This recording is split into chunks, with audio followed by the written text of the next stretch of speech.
విజయ్, నీకు ఈ month salary ఇంకా రాలేదా? 1వ తేదీ వచ్చేసింది నాన్న.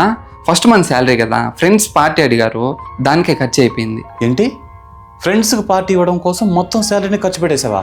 నా శాలరీని ఖర్చు పెట్టుకునే హక్కు కూడా లేదా నాకు? ఎందుకు లేదు? ఉంది. అలాగే ఇంటి బాధ్యతలను కూడా పంచుకునే హక్కు కూడా ఉంది కదా విజయ్. వచ్చే నెల నుంచి నా షేర్ నేను ఇచ్చేస్తానులే. ఆగు. ఏంటి, షేర్ ఇస్తావా? షేర్ ఇవ్వడానికి ఇది పీజీనో హాస్టల్ కాదు విజయ్, ఇల్లు. అదే మేలు, ఇన్ని క్వశ్చన్లు అడగరు. ఇప్పుడేమి మీకు డబ్బులు కావాలి అంతే కదా, 10 minutesలో అరేంజ్ చేస్తాను చూడు. 2 hours later. ఇదిగో 1,00,000 రూపాయలు. ఎంత వడ్డీ విజయ్? మీ బాబాయ్ నాకు ఫోన్ చేసి నేను ష్యూరిటీగా సైన్ చేస్తేనే నీకు ఈ డబ్బులు ఇస్తానని చెప్పాడు. మా ఫ్రెండ్స్ అందరినీ అడిగాను నాన్న, ఒక్కరు కూడా సహాయం చేయలేదు. బాబాయ్ని అడిగితే వాళ్ళ ఫ్రెండ్ దగ్గర నుంచి 10 రూపాయలు వడ్డీకి తీసిచ్చాడు. అది కూడా మీరు చెబితేనే ఇచ్చారని ఇప్పుడు తెలిసింది నాన్న నాకు.